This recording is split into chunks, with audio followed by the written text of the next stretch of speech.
welcome to this month's edition of the Comics Pals Book Club, where a gaggle of pals talk turkey about comic books. For this month's edition, and very apropos since we are recording the day after Friday the 13th, is the classic Batman Gothic. Its original publication ran through 1990, written by the great Grant Morrison and illustrated by Klaus Janson. It is our very first Batman-related review on the Book Club. Joining me today on this edition of the Book Club is Batman himself, Sean Bartley. Hey, I like that. Cool. Yeah. The Boy Wonder, Pete and Bessie. Hello! We have our very since own... when did PewDiePie become Robin? That's new. Is that new? PewDiePie. You know, Kale, I've must taken have a lot of current grief from you on this show over the year, and you got to come back and visit America, buddy. Oh, not now. Don't think you're welcome. And that voice you heard was our very own Alfred Pennyworth, Cale Ward. Pennyworth. I'd give him a half penny's worth at best. He's plural, Pennyworth. And I'm your Batmite orator, Phil Casey. Right. Let's jump into it. Folks, Batman is perhaps the most overexposed character in the comic book medium, which is a double-edged sword in both aspects. I think the way I'd like to start this conversation is by asking what you were expecting going in. I don't think Batman Gothic is one of the first stories that leaps to people's minds when they think of Batman. So what did you guys think going in? Cale, you just read it, so what were your expectations? I had never read this before, so I didn't have a ton of expectations. I think I confused this with Gotham by Gaslight. Huh. Oh, okay. So not that I was expecting this. I mean, when I saw it was different, obviously. All that went out the window. You're like, phew, at least Batman's in this. Yeah. But it reminded me a lot of my favorite Batman movie and the best Batman movie of all time, Batman Mask of the Phantasm. Oh, okay. Nice. How do you figure? Well, it starts off with this sort of unknown presence going through and murdering various mob bosses, and they're all connected somehow. And Batman's there, and he kind of has to piece it all together through portions of his past. Yeah, I could see that. Yeah, and this is in the context of the publishing. This was published in a line of books that was intended on being like Batman's first year on the job kind of thing early on, Legends of the Dark Knight. So this is like kind of in the context of Frank Miller's year one. Yeah. The art, I didn't know that. the Klaus Janson. Yeah. He did a lot of pencils and inks on Frank Miller's Daredevil run on the proper title, As well as the Dark Knight series. Yeah. It's all very reminiscent of that year one feel, especially if you haven't read Dark Knight. I don't know if you guys have seen Mask of the Phantasm, have you? Mm-hmm. Yeah. We should do a review on that sometime. Well, I'd love to. It's only the best one. There is a this is. I just want to do a reading of the kill of Mr. Whisper's line after he kills Mr. Kane. Mr. Kane is here with me, and I'm afraid he can't talk right now. He's whimpering for you. And the only way that could be better is if he, it was Mr. Bronsky. I'm into Cale doing readings of this book on this episode. But I really enjoyed it. I once it started getting into the various aspects of Bruce's past and the connection there, that sort of lost me. But I did like the overall journey of the story. How about you, Pete? What were your impressions going in? I was similar to Kill, where I had no relationship to Batman Gothic. I had never heard of it as a run that was touted as being one of the greats. But when I saw that that it had been chosen for our book club, as soon as I saw that it was by Grant Morrison, I had a lot of expectations. Which was either how I feel about pretty much everything by Grant Morrison, which is either it's an all-time classic or that it just kind of goes it gets over you, and not even that I don't get it, but sometimes it's Grant Morrison gets a little Grant Morrison-y for me, I guess. And I feel like this is him exactly where I like him. I think the story is just grounded enough that it doesn't get away from itself in the way that I feel like his stuff at its peak can. And I don't mean peak good, I mean peak Morrison. I feel like it being there's obviously a very heavy supernatural element to this story, which is very Grant Morrison, but it still feels like a detective story. It still feels like a Batman mystery, and that's what I think it works really well, because I don't feel like it pushes outside of the framework too much, it goes just outside of where I think Batman's real comfort zone is, without hard committing to the supernatural stuff, and I like that. I agree with Kale, where I felt the weird connection to Bruce's past just seemed kind of I just didn't see what it added to the narrative. That was really my one criticism of the whole thing, because I think in terms of what I want out of a Batman story, at least one that's about him solving a mystery, is that it sets up an interesting mystery and a few other little kind of not necessarily side stories, but other things of I wonder who this is, or I wonder what that's going to mean. And when you do get the reveals, at least for me, it was always satisfying. And it just speaks to, I think, how well crafted the detective part of this story is. And I like any story that focuses on Bruce Wayne, the detective, not, Bruce Wayne, the guy who is a karate master or whatever, Oh, interesting. Yeah. So that to me is why I think this works so well, and the art is great. This is my favorite era of comics, obviously you said it was in the early 90s, but I'm talking more about that late 80s style. And there's a lot of use of what's the word I'm looking for, where there's just the use of the dots throughout to create texture. But you know what I'm talking about. Yeah. There's just a lot of those little kinds of there's a lot of really interesting scenes where there's big open space and the colors are kind of muted, so everything feels kind of dingy, kind of a gritty noir novel or a noir serial, but with that very vibrant 80s flair kind of underneath it, and just aesthetically it works for me really, really well too. I found this overall to be a really enjoyable read, and not that I wasn't expecting it to be enjoyable, but I liked it even more than I thought I was going to. That first issue took me a little bit of time to get into, but once I was in the rhythm of the mystery, I really thought it was a page turner. Yeah, for sure. I'm with you there. Let's toss it to the King of Hell himself. What? That's what Batman decreed himself when he spawned on the mob bosses. Right. I thought you were talking about Marco. No, he's a cretin in hell. He's getting shit jabbed in him. Marco, weird. daughter of the devil. The alley, right? Yeah, that's right. It's a perpetual alley with him. Yeah.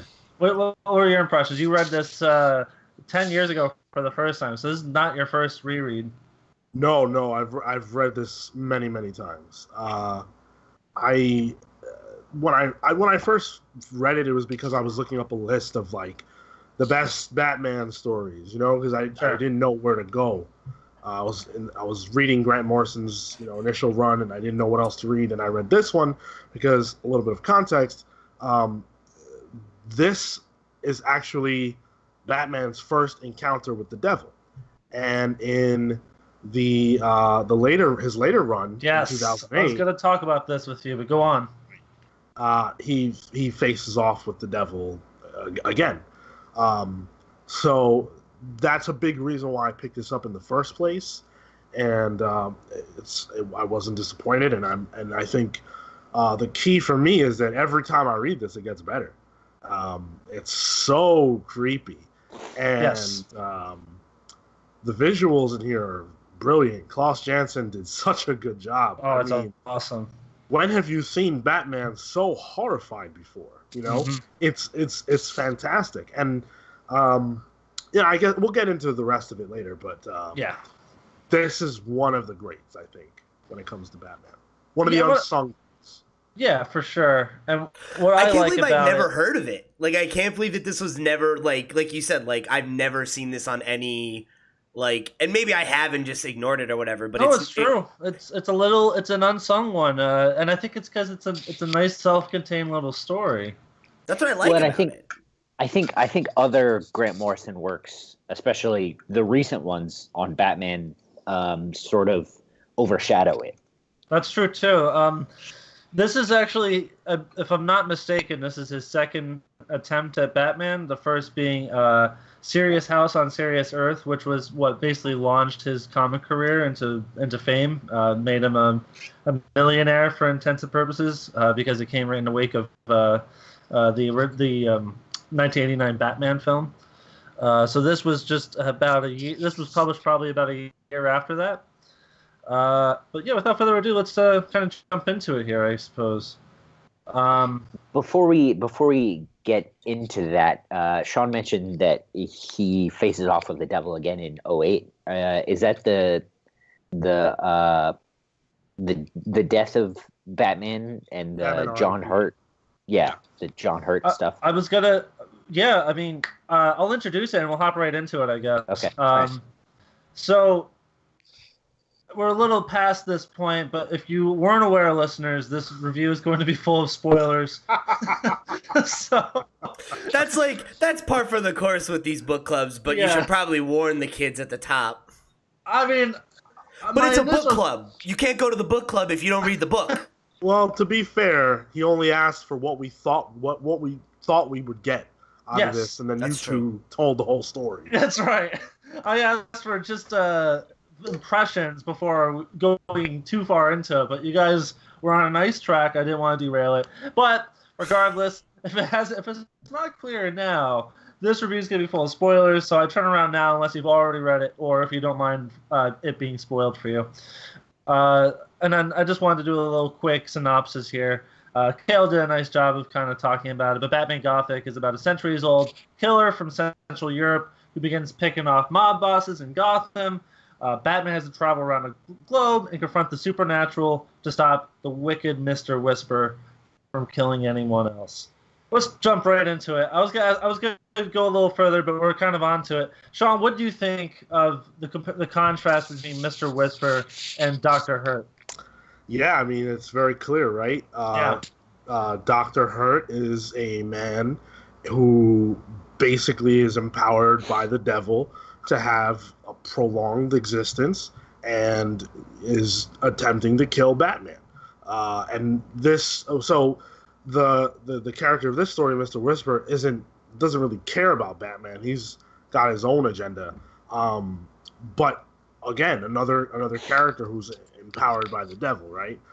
So the comparison on that end is pretty clear. And what I love about it is that when you make that connection between the two stories, it's like, well, Batman was able to defeat this 300-year-old man who was clearly, if you read the book, more powerful than him in almost every way. For sure.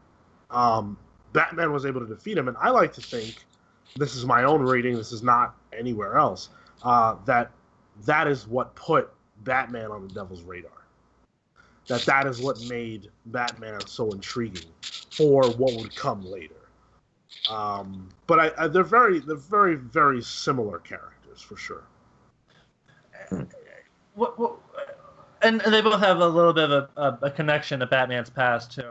Right, and that's the other brilliant part. Yeah. What I guess this is something I wanted to address here.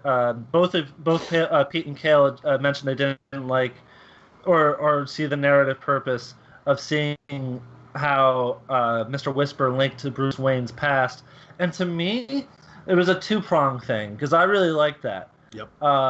One, it kind of ties to Grant Morrison's childhood, where he had a gym instructor who was really creepy, who was like extremely perverted. I don't think it's a reach at all to say that there was some pedophilic. Oh, for sure. Idea sort of floating around, if not. Oh yeah. And it's not that Grant had that happen to him personally, but it was someone from his own childhood that like gave him and a lot of his classmates the willies, obviously. Yeah. And two, it just enhanced the creepiness of it all. Sure. Like reading anything with Mr. Whisper made me incredibly uncomfortable. And I think it benefited the narrative completely because it gave him, it made him more immediate, I guess, because this is a 300-old dude who has been kind of lingering in Bruce's life on and off for like 40 years or whatever, 30 years, 20 years. It made him more present.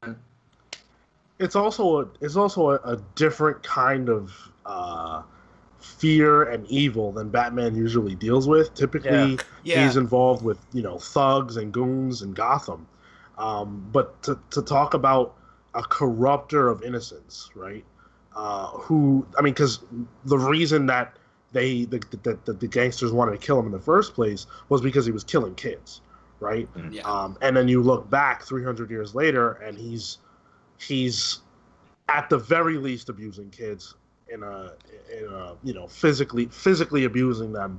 Who knows what else he's doing? Exactly. I got the panel where Bruce is bent over as a young kid, and this guy's got the stick, and then he says something along the lines of, "What was even scarier was what I didn't see," and I don't believe that the implication was that he was molested there, but I felt like he was.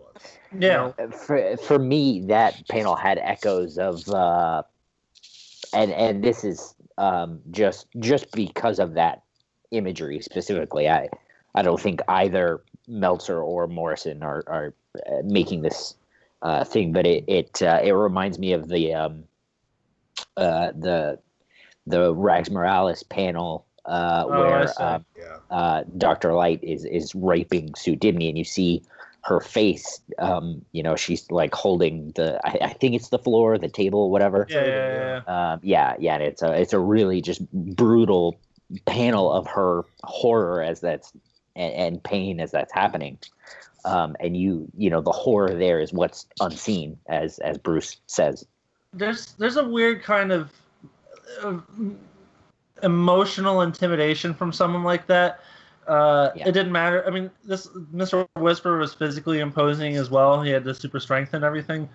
But when you look at a figure like that penetrates your very like soul in like such a creepy way from like a young age. Like, have you ever had an adult in your life as like a kid, like a teacher or something, that just made you feel really uncomfortable, and you like ran into them 20 years later and like you still felt super uncomfortable around them? It's that kind of thing where it's just like maybe you're more physically imposing because you're an adult, but you look at this person, it's like, oh my god, this like, it's a weird kind of intimidation. I actually have a very relevant experience with that, so I know what you mean. Yeah, so do I. Yeah, I haven't ever experienced like something like that personally, but when Sean brought up, I don't remember exactly how you worded it, but I guess I do kind of see that connection now that you point out that angle to it, because I guess like I can see why this figure left such an impression on Bruce, because it was someone who scared him and physically abused him or physically intimidated him at a time when he was relatively trauma-free, I guess, right? Yeah. Like, is the implication, right? Like, Yeah. obviously, Batman is a tortured man, but this is before he was that, you know? And then I guess that's, like, why it left such an impression on him, right? It's like that one guy I haven't thought about in, 20 years, but, like, he's immediately right back in that moment, and right back in that moment of feeling like that little kid who's bent over the table and vulnerable. I could be wrong. Maybe I completely missed this somehow every single time I've read this. But it's also heavily implied that this guy cursed his family, right? And that the day they go back home is the day his parents die, right? So I thought that at first, but there's a line of dialogue where he says that that's not the case. He says that he was going to or something. He says your dad like looked, ghost white or whatever because he saw right through me and he knew that I killed those kids and he definitely would have exposed me if fate hadn't intervened. Ah, okay. Yeah. Let's take a step back and look at we've reflected on Mr. Whisper in the context of Bruce, but let's talk about him as a monk, and as a killer over the last 300 years. There's a lot of this book feels really European, and obviously it takes place in Europe at points, but like it feels very inspired by. I mean, it's in the title, Batman Gothic. It feels like Central European, and the very character himself is Faustian in that he makes a deal with the devil for essentially prolonging his life, and he's trying to avoid Satan effectively as much as possible, to call on his bargain with him because he has to constantly sacrifice to prolong his life. How effective do you think this antagonist was in the context of the greater story? I thought he was excellent, man. Again, right? Like, I've never read this before, so this is like my first impression of this character. And I think he's only in this book. Yeah, and that would make sense, right? Like with how this plays out. Yeah. And that's honestly like kind of a tough order sometimes. Like introducing a new villain and making them compelling and then also killing them off and not feeling like that was like a waste or like a missed opportunity or something is like it like you said, it's just it feels like a really complete narrative, and ultimately it's really like when you get right down to it, it's more this guy's story than it is Bruce's. Bruce is just the one who finally puts it to bed, Yeah. That's a good way of putting it. And like it reminds me a lot of like when I was reading this, I was thinking it reminds me a lot of like kind of like an old Western, like in the way that like not that like Batman rolls into town, right? It's his town, the monster rolls into his town and then gets cleaned up. But it's the fact that like it's not really about the hero or like Mad Max, right? Like it's not really about Max, it's about the change that he's able to affect.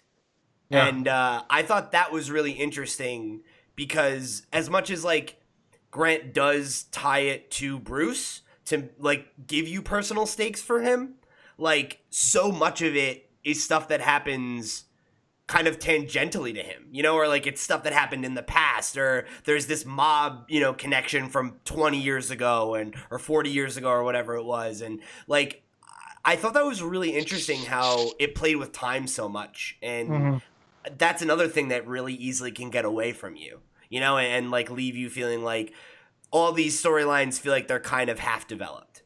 And I don't feel that way about this book. And I think that's like what leads to him feeling like such a satisfying villain is because you get to see so much of him in such a short amount of time, like you really get to understand his motivations from, his origin story to his death, and the fact that no matter what, I'm always aware of exactly what his motivations are and how he feels about what he's doing. Really speaks to how much space Grant gave him to breathe, and like he let Batman just be like cool, and like Batman's mostly like gives one-liners, like it's not him monologuing the whole time. It's like mostly him just being really slick and like sometimes really gritty and scary in that way that he was in the 80s, Yeah. And that works too, you know? Like, Batman doesn't need to be anything more than that to be compelling, really, you know? I had a great experience with Mr. Whisper. I think he's a really strong villain in this narrative. I don't think that there would have been a good reason ever to bring him back, and I don't think it would make sense anyways, but No. I love the fact that Grant Morrison told an open and shut case, which you don't really ever get, especially with Batman. These people always come back. And it's also open and shut in a way that makes a lot of sense and adds to the creepiness of the story. When this book, the ending of this book is the creepiest ending to any story I've ever read, and I've got a friend who we always reference it. We'll probably talk about it later. What part do you and your friend reference, Sean?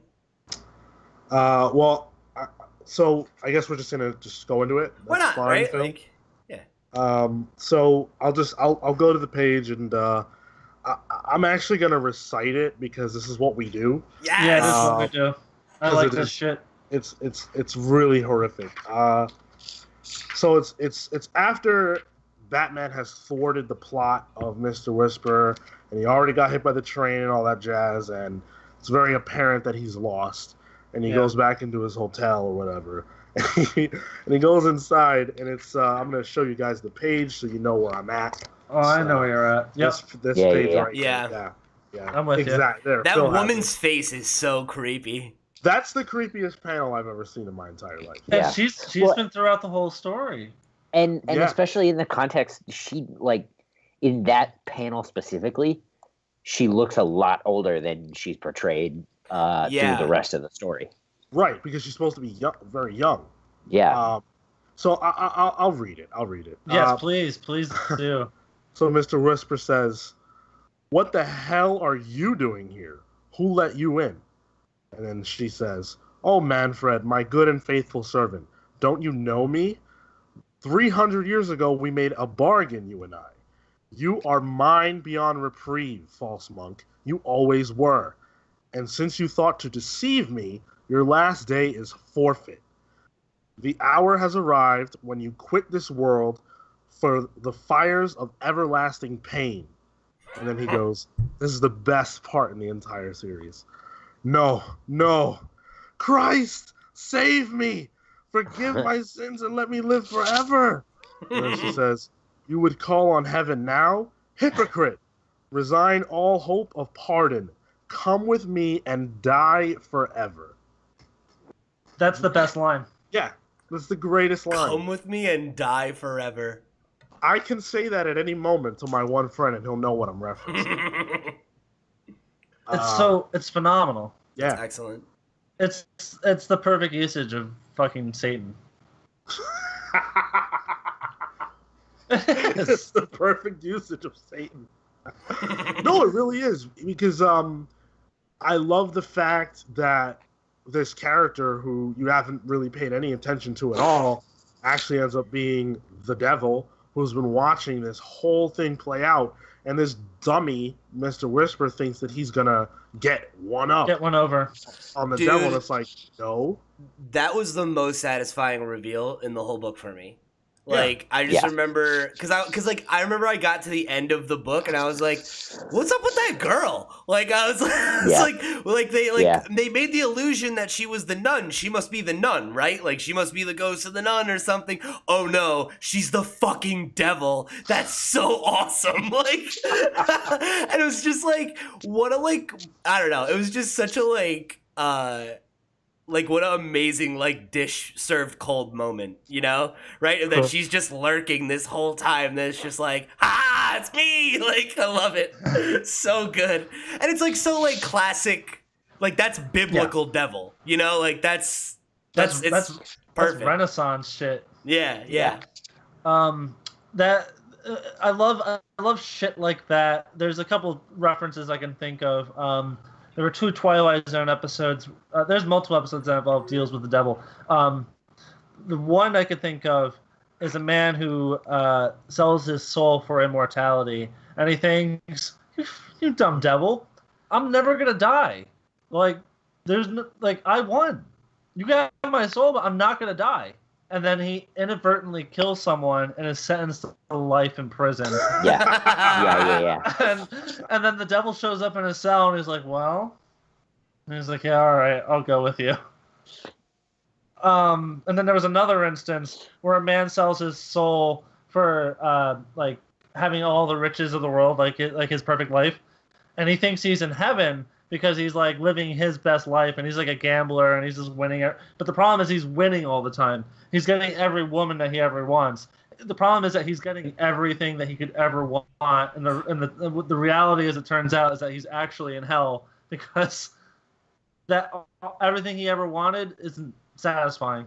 So yeah, I just really enjoy that trope of a figure, the hubris human, who sells his soul and then thinks they can pull one over the devil, and then almost always backfires. Sometimes it works out, but I like that. Kale, I want to walk it back a little bit. Not smart enough, buddy. Yeah. Kale, how did you like, walking it back a bit, how did you enjoy Mr. Whisper as a primary antagonist of the story? Yeah, I really enjoyed him. To walk it back even just a step further, as we were talking about connecting the sort of pedophilic angle and making that creepy connection to Bruce and Batman, like if you and then sort of taking that to Grant Morrison, if you're just reading this as like a Batman story and you're not taking it in as like a Batman work, Grant Morrison work on Batman, in his Batman repertoire, it stands alone very, very well. Like sure. If you took Grant Morrison's name off of it, if I didn't know it was Grant Morrison, I'd be like, dude, this is fucking sick. It's awesome. But this is like a great Batman story to recommend to anybody who's just like, oh, I like Batman. I'd love to read a Batman comic. It's like, yeah, here you go, man. Yeah. One of the best. It is interesting, and this is probably dancing around your question, but it is interesting to me that the connection between Dr. Hurt and Mr. Whisper and the Devil, because while I was reading it, thinking about Grant Morrison's broader Batman stuff, I had the thought, I wonder where this plays. In what regard? Well, just like where on Morrison's timeline it is of Batman? Kind of, yeah. Because so the whole point of R.I.P. and his whole 2005 to 2008 or 10 or whatever, right? That bigger run that he did in the 2000s was all about sort of condensing and using everything in Batman's timeline and making it work for the character in a way that is believable, and taking all of the just weird stuff that Batman has gone through over the years in the meta fashion, as well as in the comics, and making that make sense. So I was wondering, in the meta narrative, where are the seeds, of all of that in this? I think I don't think it follows. I don't think it's planted in the sense of Morrison's trying to go 1939 to 2012 kind of thing, where there's this linear narrative. No, I don't, and I don't think that he started this grand plan in 1988 with Arkham Asylum and this Right. and then the broader Batman work. Just that, with that idea of the Batman's Black Book or whatever, and making sense of all of those things, I was just curious as to where this would fit. It's probably in the context of what he was doing, it probably fit like right before Robin. So sure. 1939, 40, when he's like a gruff kind of. I mean, and that kind of correlates with Frank Miller's Year One anyway. Yeah, definitely. And what I think is interesting is I think you can tie this not just with Dr. Hurt, but like I think of Batman 666 as well, with the Bat Demon, the Antichrist Batman. Okay. And that's the future when Damian is Batman. Yeah. So I feel like there's kind of this timeline of this occult mysticism of like Satan kind of surrounding the Bat family in Gotham, which I think is kind of interesting. I always thought that was like the coolest thing because. Oh, you did? Because I think it's super dumb. I think it's the worst part of the Morrison stuff. What? Oh man. Wayne Manor is built on the Barbados graveyard where the unfortunate Batmans of all eras, and that's where Morrison starts to lose me. I'm just like, all right, look. Well, Sean, go on. I think it's pretty cool. I love that it ties it into something that is human to understand. Darkseid is not something that human beings are meant to understand because Darkseid doesn't exist. You could argue the devil doesn't exist either, but the concept of the devil is more certainly outlives all of us and will persist throughout all time, probably. So tying Batman into something that is ever present in human life, I think is awesome. But to take it back to this book, the one thing that Pete had said that drove my thought was you had mentioned that Batman sort of takes a back seat and is just allowed to be cool in this book. And I actually feel like this is one of the most vulnerable depictions of Batman I've ever seen. Yeah. He's scared the whole time. And I don't think I have ever read a book before other than maybe also during Grant Morrison's run where he is strapped to the chair, I think, or he gets poisoned. Remember, he's strapped to the chair. Yes. And the other Batman is talking to him. Yes. You know what I'm talking about? Yes. Just as Dr. Hurt is kind of starting to show up. Yeah. Yeah. Okay. Yeah. Other than that, I've never seen Batman horrified, and this even takes it further, because there are so many panels where he's just like scared out of his wits, and it's not like that scene with where he comes into the I guess it's in like a warehouse or something, right? But there's all just the bodies hanging. Yeah, that exactly. Or when he gets scared, the thing right there where he gets scared of himself in the mirror. Yeah. It's such a human moment, right? Where he's like, oh, okay, all right, like that. I totally agree with you, man. Like, I don't feel like we ever really see Batman presented in that light, and like that's so. I love that. Like that's like he's a man, like at the end of the day, and it's like to me that's the thing I like least about whenever someone writes Batman is when he's written as like, oh well, like Kale, you say this all the time. Oh well, he's Batman. And, like, that's his superpower, right? Is that Deus Ex Machina because he's Batman. Like, that's, like, that gets very boring. Like, people accuse Superman of being boring because, he can beat anyone and there's no stakes. There's no fucking stakes in any Batman story because Batman's smarter than everybody. He's got more money than everybody. He's got more than everything, more charisma, more whatever. And I like that in this, like, it is, like, him being vulnerable, but I feel like he never seems weak. Like you see him scared, you see him like, oh, like how's he gonna get out of this one? But like he does because he's fucking Batman, and that's cool. Like, you never see Batman ever go. that leads. You guys have already kind of gone into it, but this was like my next big question.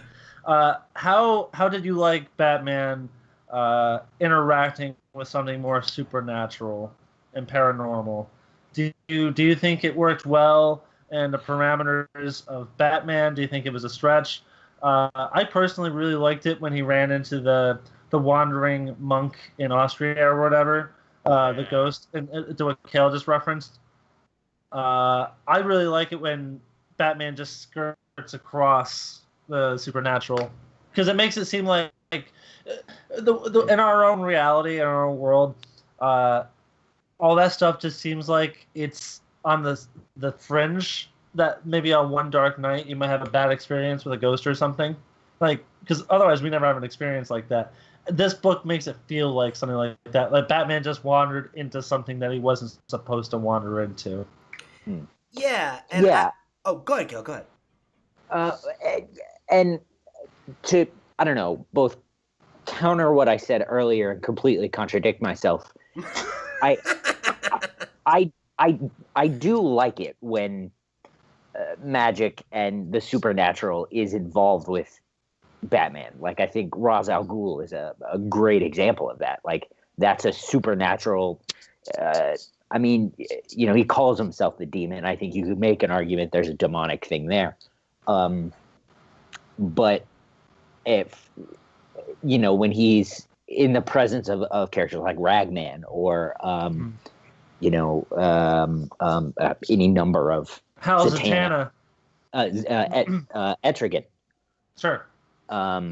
It makes it interesting because he does fit in, but he's also removed from it at the same time.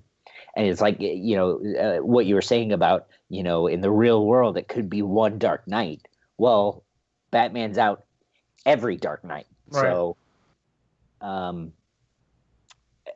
for me, it's just, my issue with it is very, I think, Morrisonian, where it's one great big legacy that's been leading to Batman this whole time, and Bruce is connected, and it's just like, no, come on. Yeah, no, I totally agree with you, Kale. That's like exactly why this works for me. Is to Phil's point, I really like it when Batman skirts up against the supernatural, not when it's all supernatural. Especially because I think, like, by his very nature that he's a detective, Batman is often, like, put in a position where he's, like, a skeptic. And, like, there's nothing that's more frustrating to me when there's, like, something magical going on and Batman's like, I don't know, and then it's magic, and it's like, oh, come on. Don't you think that, like, in a world where you've regularly tangled with magical beings and you're friends with a fucking wizard, that, like, you'd be like, well, okay, magic's an option. Like, it's on the table.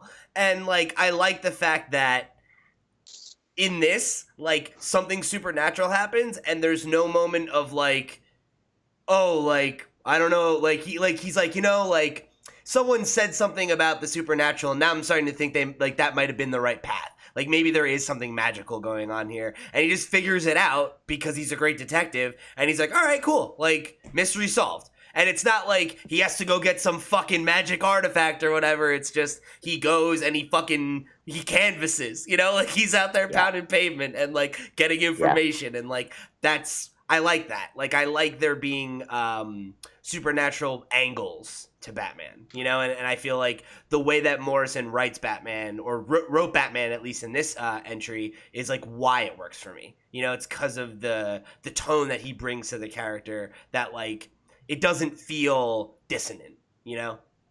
Yeah. I like the hook they use for this story.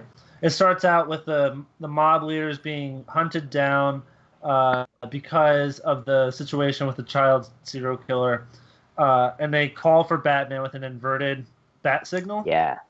Because they're fucking scared out of their mind of this person they can't seem to kill.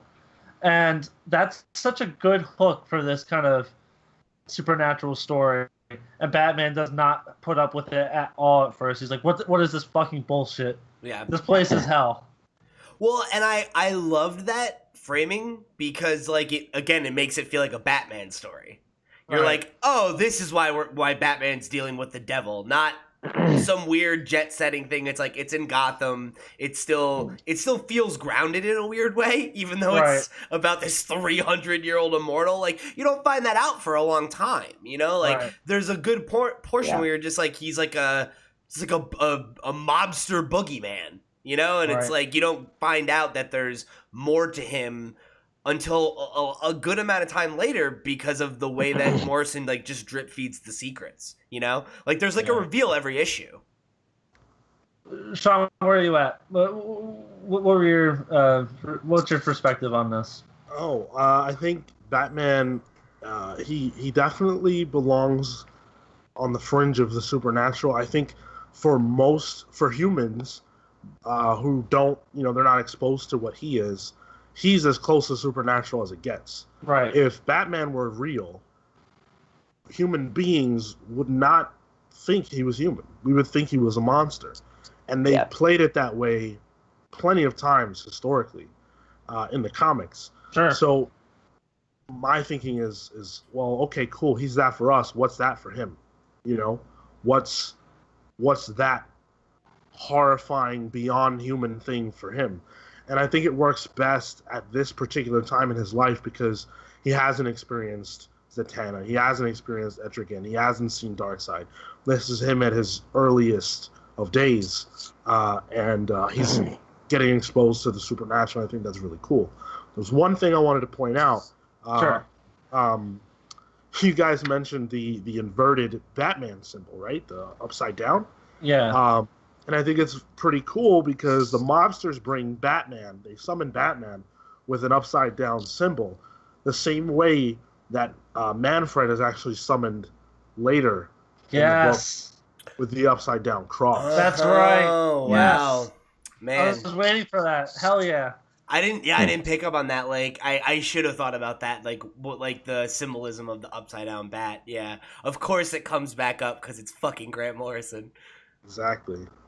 Well, yeah, my thing with that was like it was, I guess it was more surface level. It was like, okay, yeah, the mobsters use it because they know that if he sees it the right way, he's gonna think it's Gordon. But if he sees it upside down, he's gonna go, "Oh, this is weird," and he's gonna know he's walking into something, Oh, that's true, and I'm glad you brought that up. But there was I guess my other question here is how do you guys like the themes of this kind of Gothic Central European kind of overtones throughout like the art and the writing of the book? Like, how do you think it enhances the story, I guess? I think it takes it to another level. I think that there's something, to me, as someone who's never been in that region before, there's something creepy about it for some reason, especially when it's depicted this way. Klaus, I can't sing his praises enough. He did such an amazing job, and I think that combining that kind of look and feel with Gotham, which is already creepy, and he took the creepiness to another level with what Klaus brings to the table. I think that they worked really well together. I typically don't like stories where heroes leave their general area to go elsewhere. Like, I don't necessarily care about Batman in Tokyo or whatever. But I think that here in particular, it's done so well. His traveling over there's a very great reason for him to do so. And the creepiness factor is taken to another level when he goes there and hears this horrifying story. Yeah. What about you guys, Pete? I thought it was really, really cool, man.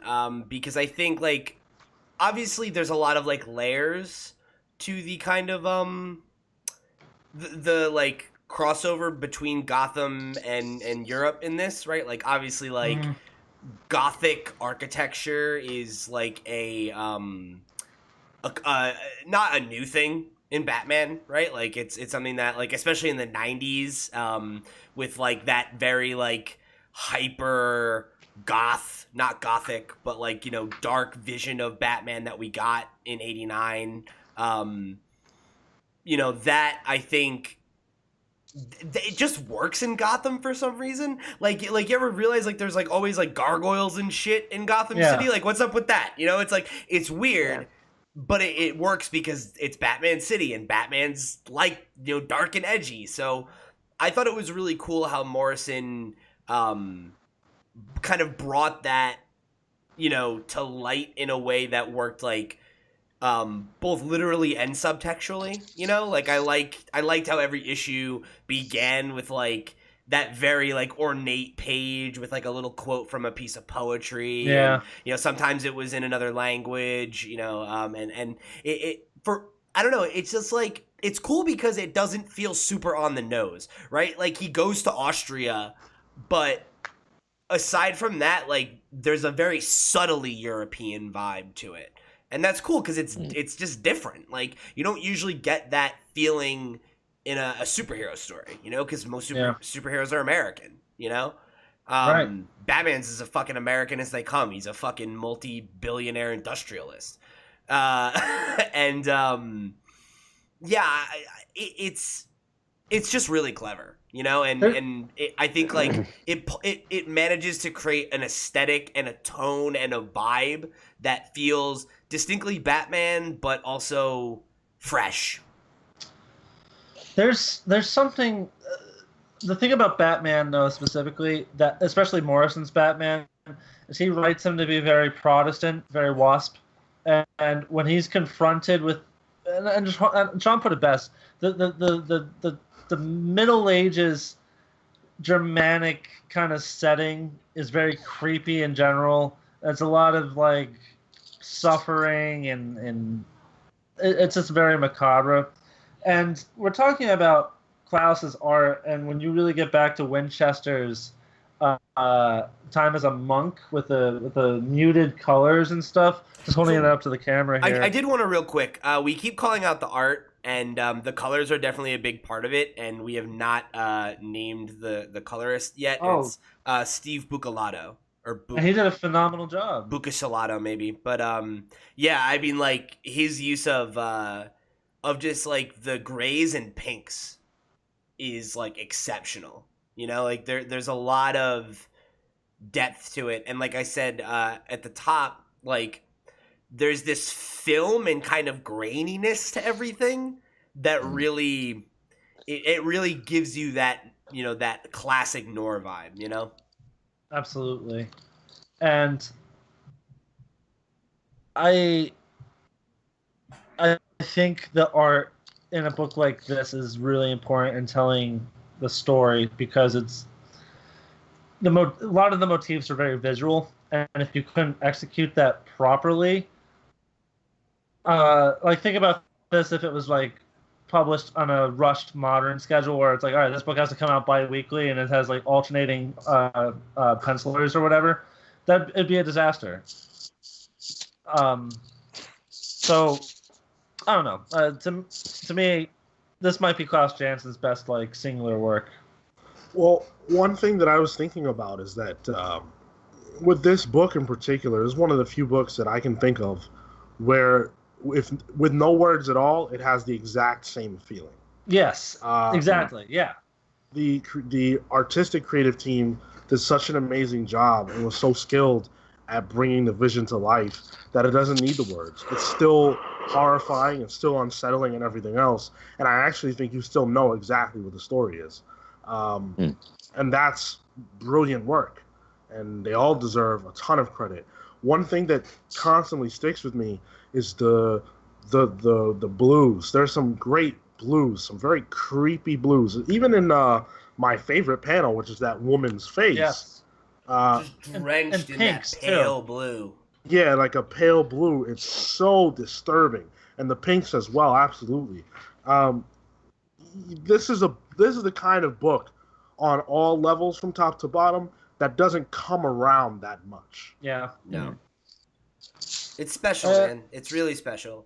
I guess good, Pete. I just wanted to make one last comment while we're on the subject of the colors. Like this thing you said about the blues. I love that Batman has the blue and grays as well. Yeah. I feel like that, like, for whatever reason, that like does really like I mean, it works in this color palette specifically really well. Mm-hmm. You know, that everything's kind of dark, but like that way when there is like the moment where he's like in the you know, the mansion or whatever, or the cathedral, and like he interacts with the ghost, like he sticks out against a black background instead of fading into it, you know. And like there's moments like that I think really help to like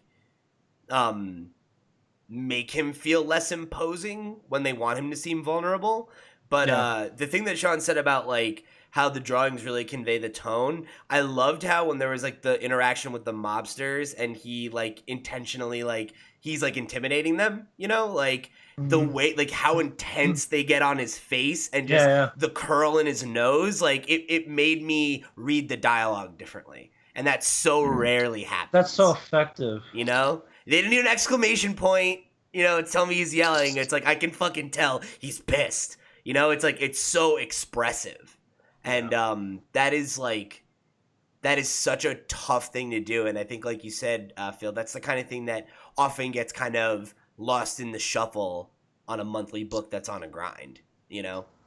Yeah. And I've seen Klaus Janson on the monthly grind. I mean, his work with Miller during his actual Daredevil run was on that monthly grind. And that stuff's really good for a reason. That's like considered like the core Daredevil run. But like here, I think he had the time to be able to really devote the proper time to tell this 5-issue story. So I guess the last main big thing I wanted to talk about is how this compares to other Batman media. One thing I like about Gothic that really separates it from most Batman books, and the only one that immediately springs to mind is maybe Batman the Cult by Jim Starlin, is that this feels like a genuine horror book. Yes. Yeah. That one is, that's another one, man. Yeah. And Batman lends itself so well to horror, and it's in its very origin. How do you guys feel this compares to other Batman media that you've consumed? I think that this book slots right in when you talk about the best stories of all time, the best Batman stories of all time, because it's Batman for sure, but it's a sort of like niche episode in his career.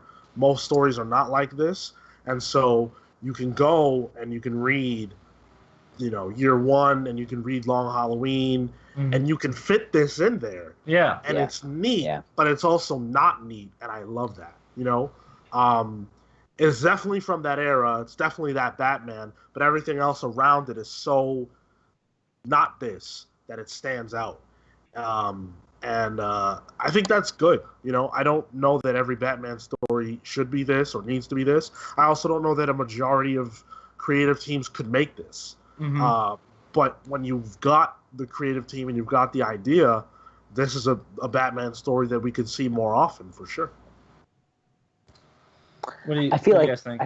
I feel like today, though, this would have to be told in a similar fashion to like Vision or maybe Hawkeye, in sort of a secluded area of like the universe where they take their time, and it's a team like Fraction and Aja, you know, just like they work together, they work really well together, they know each other, and they know how to communicate with each other.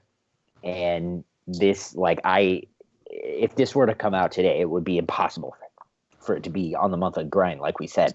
But the story itself and the way it's crafted is so unique and good that I think it would fit as a unique tale in that fashion.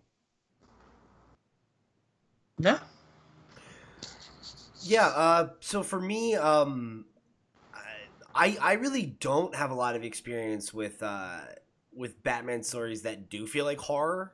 You know, like to me, like Batman, like classic Batman is the detective stuff. You know, is the noir, and so for me, this was like very fresh, and not that I've never seen something where there's horror elements in Batman, like, you know, even the animated series like played with that kind of imagery and those sorts of themes sometimes. Like we've seen those in you know, Batman Begins even, right? Like it's not something I've never seen, but it's never something I've seen like executed this well or like this elegantly, you know? And I think Sean's right. Like, this isn't something that anybody could do, but this is the stuff that I ask for all the time. You know, like when we've been talking on the show proper about DC's new initiatives where they are giving their top tier talent this imprint or whatever it is. I forget what banner it falls under. Black Label, thank you. This story is exactly why I'm excited by Black Label. You know, it's like, these are the kinds of superhero stories that I'll fucking freebase right into my veins. You know, is like, I love stuff that is like, this story respects the core of Batman as a character, right? And in some ways it speaks to his history, but it doesn't get bogged down in his history. It's not worried about legacy. It's not worried about continuity. It's just a really awesome, tight story starring a really likable character that everybody knows. You know, it's like, I don't care who you are, you have some understanding of who Batman is and what he's supposed to do. And I think that if that's even your baseline level of knowledge or interest in the character, you could read this story and really walk away with like something that leaves an impression on you.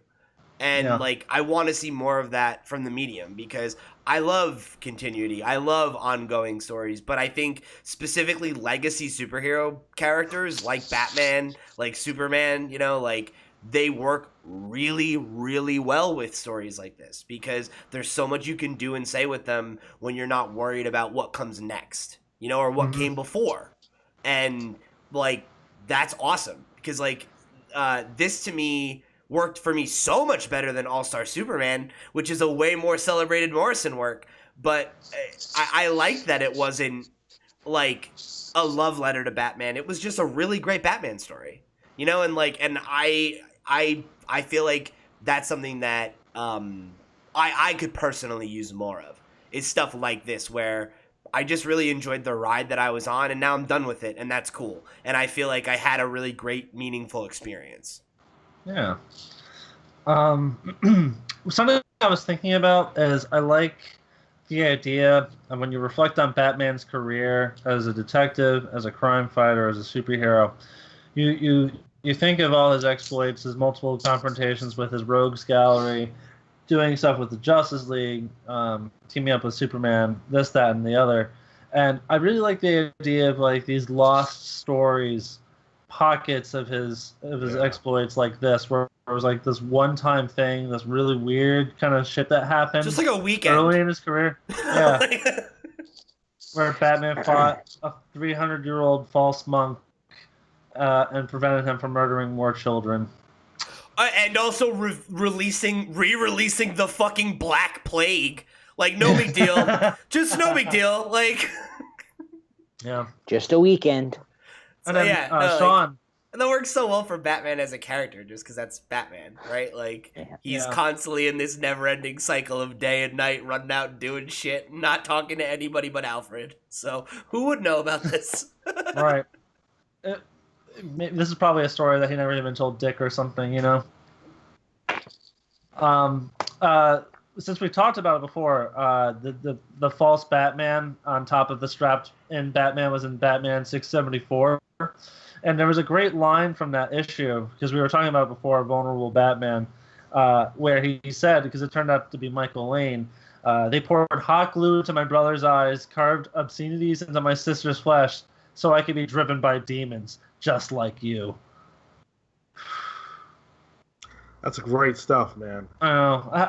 That's my question I wanted to leave to you here. How do you think this fits in with the rest of Morrison's Batman?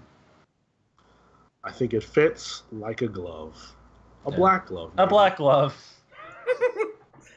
like a notebook, a black one. Do you guys have any final thoughts here as I interrupt Kale from making this point? This is an excellent read, man. I'm really thankful, honestly, for you picking it, because I don't know that I ever would have read this book otherwise. And this is definitely like one of my favorite Batman stories that I've ever read, I think now. And I was really impressed. Like, Like, again, not that I went in with low expectations, but it was just like, it's like a fucking game of Russian roulette sometimes with me and Grant Morrison. And the fact that, like, you know, I found this to just be so rewarding is just a really pleasant surprise. And, like, I will absolutely highly recommend this book from now on. There you go. How about you, Kale? Any final thoughts? It's not Gotham by Gaslight.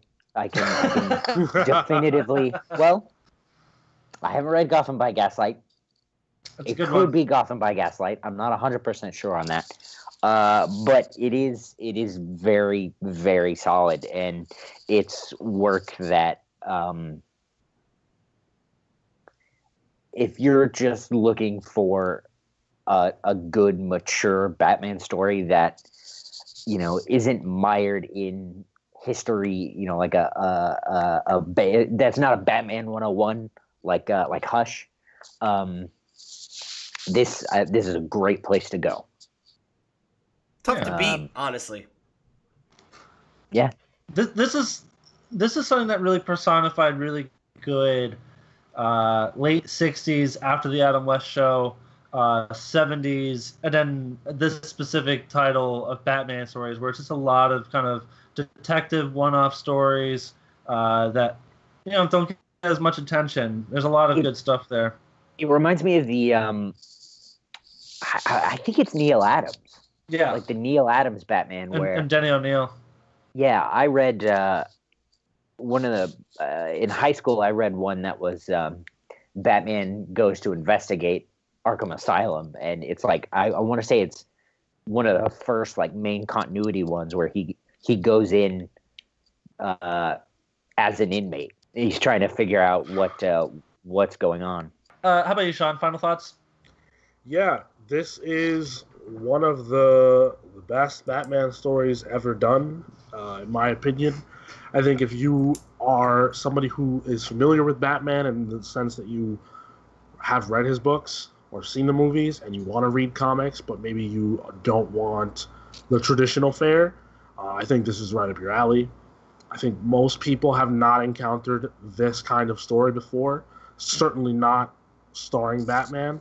And so if you're looking for something truly unique and done by several masters of the art form, then you really can't beat this.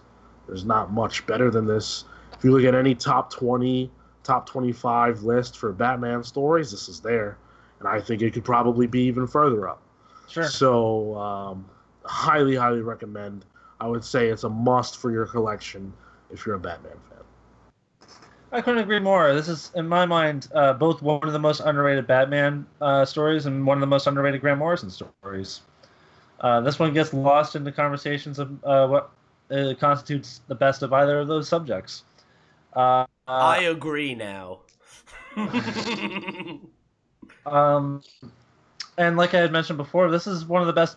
This might be the best horror Batman story, which is something that Grant Morrison brings to Batman so superbly too, because you get that with that 666 through 674 period of Batman under Morrison, that heavy horror motif. So yeah, if you're a fan, the title of the book, once again, if you're jumping in now for some reason, is Batman Gothic. It is issues 6 through 10 of Batman Legends of the Dark Knight. It's pretty easy Probably to find. Should have led with that. Yeah, whatever. Hey, you don't like it, you host it. You can find it anywhere. Amazon, eBay. I got this one on Amazon, I think. So yeah, I've been Phil with the Comics Pals. You can find us on all social media platforms, Instagram, Twitter, and Facebook. Interact with us on YouTube. Ring that bell so that you can subscribe to us. Follow our Let's Play videos, our Pals Play. We have 2 weekly podcasts in the Comics Pals proper show and the Video Game Pals. And check out our most recent book club before this, Mouse, which may have been our best book club yet. Until next time, for our next book club, does anyone know what that is offhand? 4 kids walk into a bank. 4 kids walk into a bank. Recent classic. Shit, dog. Sick. So look out for that in August, okay? From the Comics Pals, this is Phil signing off. Thank you and take care. Take care, guys. See you next month. I do have one last question. We talked about being thankful and turkeys. Was this a Thanksgiving episode?